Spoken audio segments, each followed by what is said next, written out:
Assalamualaikum warahmatullahi wabarakatuh. Jumpa lagi bersama saya Ahmad Hambali dari Kabupaten Alor, Nusa Tenggara Timur. Kali ini saya akan mengulas film yang berjudul Sarmin. Jamu itu melambangkan kehidupan. Ada panas, ada dingin, ada manis, ada pahit. Itu adalah salah satu kutipan dialog di film Sarmin yang diucapkan oleh Ayah Sarmin. Jamu telah ditetapkan menjadi salah satu warisan budaya tak benda oleh Kemendikbud. Salah satu cara memberikan sosialisasi pentingnya jamu ke masyarakat, khususnya generasi muda, yaitu melalui film. Sarmin adalah film tentang persahabatan dengan jamu sebagai pengikat cerita. Dikisahkan, Sarmin adalah anak desa dari keluarga sederhana. Ibunya bakul jamu dan ayahnya buruh tani. Sarmin kadang-kadang iri kepada Cipto, temannya, yang lebih berkecukupan. Ia ingin punya tas seperti Cipto. Ayahnya menyanggupinya, asal Sarmin rajin belajar dan suatu ketika bisa membuat jamu seperti ibunya. Malang nasibnya, ayahnya meninggal ketika hendak memberikan tas. Sarmin pun kemudian bekerja apa saja agar bisa tetap sekolah sambil membantu ibunya membuat jamu. Harapannya untuk lanjut sekolah yang hampir saja pupus. Memang ada beberapa bagian dalam cerita Sarmin ini yang membuat terharu dan salut.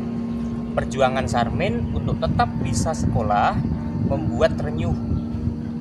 Ia harus cerdik membagi waktu, merawat kambing pamannya, bersekolah, dan membantu ibu. Tapi ceritanya tak sedih melulu. Sarmin malah bisa disebut bernasib mujur. Ya, Sarmin dalam cerita ini seorang yang mujur. Ia punya sahabat yang bernama Tanti, yang baik padanya. Ia juga punya teman lainnya bernama Cipto dan Wakijan. Meskipun kadang-kadang keduanya membuat Sarmin kesal. Kisah Sarmin ini nyaris terlalu sempurna, sehingga mungkin agak sulit dijumpai di kehidupan nyata. Dewi Fortuna tetap menyertai sosok Sarmin, sehingga setapak demi setapak tergapai cita-citanya. Cerita yang hampir sempurna ini memang bisa jadi mengurangi bobot cerita, tapi memang cerita ini ditujukan untuk memberikan inspirasi dan edukasi kepada anak-anak tentang perjuangan menggapai cita-cita dan kasih dalam persahabatan sehingga masih bisa dianggap sebagai kewajaran. Dari segi cerita, kisah tokoh utama rasanya terlalu mulus meski ada episode kehilangan sosok bapak. Unsur persahabatan dan perjuangan menggapai cita-cita ini lebih kuat daripada unsur jamunya. Cerita jamu masih sekedar aksesoris. Ia kurang tereksplorasi.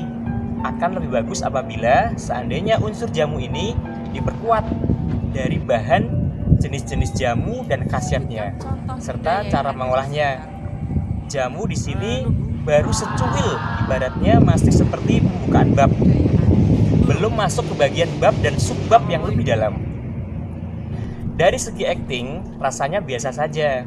Beberapa pemeran masih agak kaku. Yang nampak luas adalah pemeran Sarmin dan Ayah Cipto. Pengambilan gambar yang menarik di bagian awal cerita yang menyorot danau dan memang menjadi bagian yang terkenal di Wonogiri. Kamera yang bergerak menampilkan pabrik jamu dan pekerjanya juga memberikan pengalaman visual yang menarik bagi penonton. Dialog-dialognya sebagian menggunakan bahasa Jawa.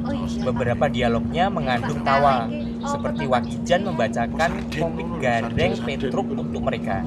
Juga bagaimana Pak Timbul, Ayah Cipto, bercerita kondisi Jakarta masa lalu membagikan sarden yang masa itu belum jamak ditemui di desa tersebut.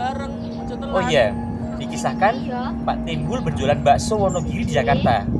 Bakso Wonogiri memang terkenal enak dan punya ciri khas dengan kuahnya yang membuat dari rebusan tulang sapi dan penyajian baksonya yang dilengkapi dengan sawi dan mie.